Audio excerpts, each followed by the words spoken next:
Hello, my people, my fellow boxing fans and the YouTube boxing community. Welcome to the Boxing Scholar. And yes, this is yet another boxing channel on YouTube, but allow me to persuade you to tap that subscribe button. You will be provided with unbiased boxing analysis, predictions, lists, and post-fight reviews. And in this edition of the Boxing Scholar, I'll be previewing the hardcore boxing fans' wet dream of a match between Lomachenko and Guillermo Rigondeaux for the WBO Super Featherweight Championship of the World. This is a fight hardcore boxing fans have been wanting for years, but weren't too confident that it would materialize because of the weight difference. Rigondeaux is a super bantamweight, and Lomachenko is 2 divisions higher at the super featherweight division.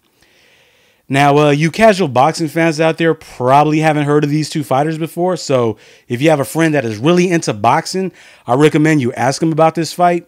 And if you don't have a friend that is a hardcore boxing fan, that's cool. I will be that friend that informs you. This fight is a historic matchup. For the first time in history, two-time gold medalists will be facing each other in a professional fight for the world title. It's true. I Googled it. Even Max Kellerman said it. So you know it has to be legit. And you'll be able to see this fight for free December 9 on ESPN, not on pay-per-view. You don't need HBO and you don't need Showtime. All you need is access to ESPN to watch this bout, to watch these pugilists. Both of these pugilists are highly skilled. With an impressive amateur and Olympic pedigree. Combined, they have 859 wins as world-class amateurs. Rigondeaux from Cuba won gold in the 2000 Summer Games in Sydney and in 2004 Athens, while Lomachenko from Ukraine won gold in 2008 Beijing and in 2012 London.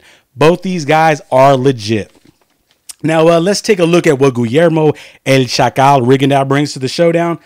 By the way, I know El Chacal means the jackal in Spanish, and you Latino boxing fans out there will likely relate to this, but I remember El Chacal being that little dude in Sábado Gigante, dressed all in black, wearing an executioner's mask, and he'd blow his trumpet if you didn't sing well during the amateur singing segment of that show.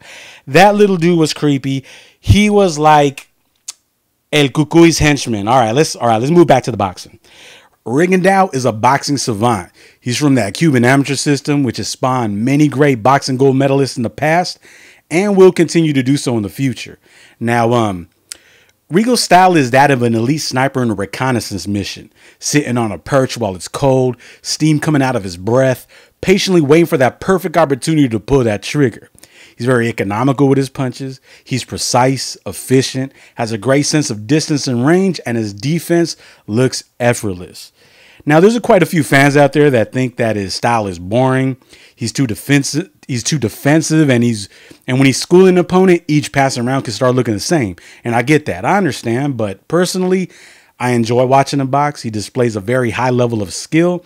And as a boxing aficionado, I love watching him fight. In his 17 wins, he has 11 knockouts. So he can get guys out of there. He's not a light puncher at all. And I've said in the past that if Rigondeaux was a natural welterweight, he would have given Floyd Mayweather problems. Now, in the other corner, you got the world champion, Vasyl High-Tech Lomachenko. Yup, his nickname is High-Tech because much like Rigondeaux, Lomachenko was a highly skilled technical boxer. His style is much more fan-friendly than Rigo's. He lets his hands go more, and he's a bit more aggressive. His defense is pretty good too, and though he can get hit, that's more due to his aggressive style. And in his last few fights, he's been clowning around more, showboating more against outclassed opponents. And he has been getting hit, but he still rolls with the punches well. He sees the punches coming. He sees every punch coming, so he's rarely, if ever, in trouble. The guy's skill is high tech. He's like super high-speed internet with long-range Wi-Fi. He's everywhere. He has excellent foot movement. His knowledge of angles is extremely impressive. And the way he slides and sidesteps to his right from his southpaw stance is really a joy to watch. Now, Lomachenko will be coming in the ring with 9 wins, and 7 of those wins coming by knockout. And his only defeat, which came in his second fight against rugged veteran brawler Orlando Salido. And in only his second fight, he fought for the world title against a very experienced opponent that just roughed him up and properly welcomed Loma to the pros. But even in that fight, Lomachenko had Salido in some trouble in those last couple rounds. But he still ended up losing the decision. But then 3 months later, Lomachenko fought undefeated blue chip contender Gary Russell Jr. and just took him to school. The victory over Gary Russell in 2014 still remains one of Lomachenko's most significant wins. And many would also point out to his dominating victory over undefeated knockout artist Nicholas Walters, who was so badly outclassed in that fight that Walters just quit after 7 rounds. And as for Rigondeaux, I'd say his most significant victory came when he defeated Nonito Donaire back in 2013. And at the time, Donaire was considered one of the best fighters pound for pound. And though Donaire had moments in that fight, Rigondeaux took him to school for the most part. And in my opinion, the winner of this fight will have defeated the best opponent they had ever faced. And I just can't wait for this fight because I really love watching 2 skilled boxers matching wits, like when Juan Manuel Marquez fought Joe Casamayor, when James Toney fought Mike McCallum, or when Pernell Whitaker fought Buddy McGirt. This is going to be violent chess, as Larry Merchant used to say way before he became a senile old man. Now, as for my prediction, I envision numerous scenarios. I can see Lomachenko's youth and size being too much for the older and smaller Rigondeaux. I can see Rigondeaux defending well, avoiding a lot of Loma's punches while countering with big shots and frustrating him. I can also see Rigondeaux stopping Lomachenko with that vicious looping left hand that he throws to the solar plexus that he just times so well. And I can also see Loma's just speed, volume punching, combination punching, overwhelming the Cuban. Now, Lomachenko's favorite to win. He is the more popular fighter, and in one of the scenarios that I envision is the one where Lomachenko is awarded the decision simply because he just lets his hands go more. And I can see it kind of playing out like Joe Calzaghe's decision victory over Bernard Hopkins.